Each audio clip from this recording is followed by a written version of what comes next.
Mengapa banyak dokter, termasuk yang usianya muda, gugur dalam menangani COVID-19? Di dalam dunia kedokteran, ilmu imunologi dan juga virologi dikenal apa yang disebut sebagai viral load, juga imunitas tahap 1 atau innate immunity dan imunitas tahap 2 acquired immunity. Imunitas tahap pertama adalah imunitas yang didapat dari tubuh, sementara acquired adalah yang muncul karena mengenali antigen virus dari luar. Viral load adalah kuantitas dari virus yang masuk ke dalam tubuh manusia. Viral load ini adalah faktor yang amat penting atas derajat keparahan penderita COVID-19 dan juga salah satu penyebab kematian yang tinggi di antara tenaga medis di rumah sakit dan pusat-pusat pelayanan kesehatan. Sebelum saya lanjutkan, saya ingin ingatkan bahwa sampai hari ini belum ada obat untuk virus COVID-19. Secara teori, para dokter yang usianya jauh lebih muda harusnya memiliki kekebalan tubuh yang lebih baik. Tapi kenapa mereka juga meninggal dunia? Kekebalan yang baik adalah kekebalan yang proper, atau yang proporsional, atau yang semestinya. Bila kekebalan kurang atau immunocompromise atau bahkan berlebihan, juga sangat tidak baik untuk respon imun bagi tubuh. Yang baik adalah yang wajar, yang pas, proporsional. Seperti kita ketahui, dari seluruh yang terjangkit COVID-19, 80% adalah orang tanpa gejala. Sementara yang 20% akan terbagi dua. 15% adalah yang sakit kemudian dirawat di rumah sakit sampai kemudian sembuh dan pulang ke rumah masing-masing. Bagaimana yang 5%? Yang 5% inilah yang meninggal karena dua sebab. Pertama adalah komorbid atau premorbid dengan penyakit-penyakit awal sebelumnya. Hipertensi, penyakit jantung, penyakit paru obstruktif menaun, kanker, dan juga diabetes. Pertanyaannya, kenapa para dokter muda ini kemudian juga meninggal? Jadi hanya ada dua sebabnya.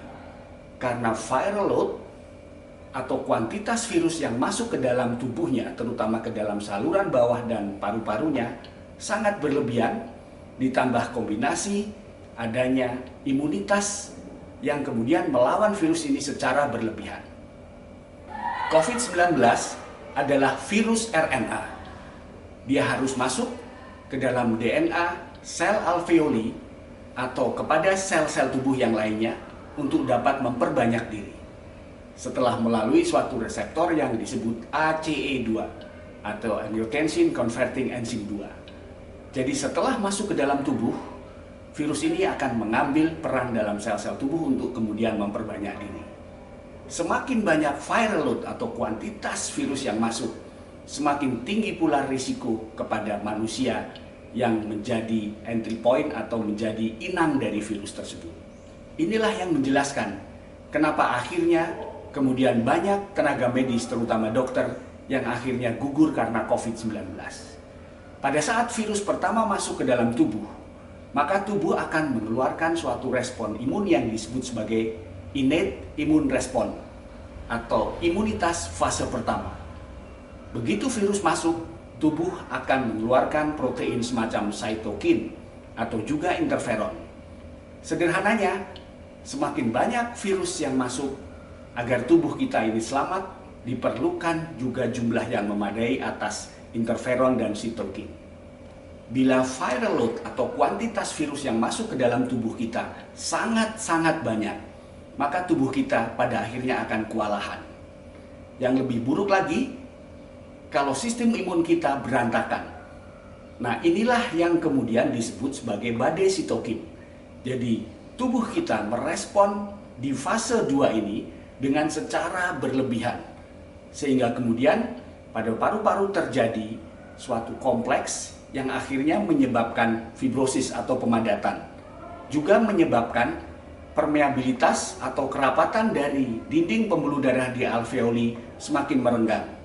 Cairan keluar dari alveoli dan membanjiri paru. sehingga menyebabkan penderita tersebut tenggelam dalam cairannya sendiri. Inilah yang kemudian memicu pemikiran untuk memotong atau mencegah badai sitokin dengan berbagai mekanisme. Bila viral load sangat tinggi, sementara tubuh kita merespon dengan berlebihan, maka akan terjadi cytokine storm yang kemudian akan berbalik menyerang tubuh kita, sehingga bahkan akan destruktif atau merusak organ paru dan organ-organ penting lainnya. Bila virus yang masuk ke dalam tubuh kita berhasil dikontrol oleh imunitas tahap pertama, maka kemudian di tahap kedua, tubuh kita akan mengenali antigen dari virus tersebut. Dan di tahap kedua ini yang disebut sebagai acquired immune system atau sistem imun yang didapat karena masuknya antigen virus akan memberikan zat-zat semacam B cell dan T cell yang sifatnya lebih kuat dalam melawan virus. Jadi jika di tubuh kita telah mengenali antigen virus kemudian memproduksi B cell dan T cell yang cukup jumlahnya, maka tubuh akan dapat mengatasi virus tersebut. Imunitas tahap kedua ini jauh lebih kuat dan efektif dibandingkan imunitas tahap pertama. Bila tubuh kita telah berhasil memproduksi imunitas atas fase 2 ini, maka tubuh kita akan menang melawan COVID-19. Dan inilah yang terjadi pada 80% orang yang terkena COVID-19. Bila kelak ditemukan vaksin atas COVID-19, maka cara kerja vaksin adalah pada fase kedua imunitas ini.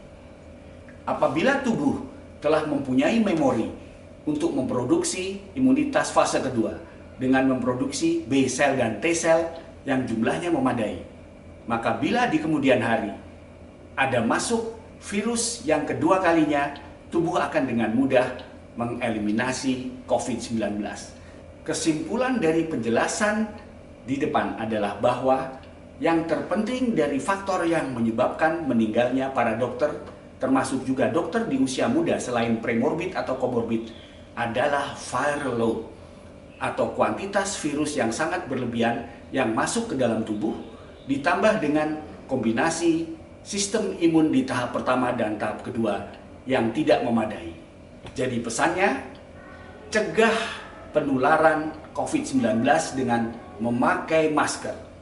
Bagi tenaga medis, tentu dilengkapi dengan face shield, APD untuk BSL-2, juga dengan memakai masker yang memadai, masker medis dan juga masker N90 atau N95. Bagi seluruh masyarakat hanya ada satu cara, gerakan pakai masker. Tentu harus disertai dengan seringkali mencuci tangan setiap kali menyentuh benda-benda yang berpotensi menjadi droplet atau juga disentuh oleh orang-orang yang risiko menularkan. Dan yang terakhir, hindari kerumunan. Selalu memakai masker jika keluar dari rumah, jaga kesehatan, salam gerakan pakai masker. Terima kasih sudah menonton videonya. Jangan lupa like, comment, subscribe, dan juga share video ini ke semua teman dan juga keluarga. Sampai jumpa di video berikutnya. Bye, see you!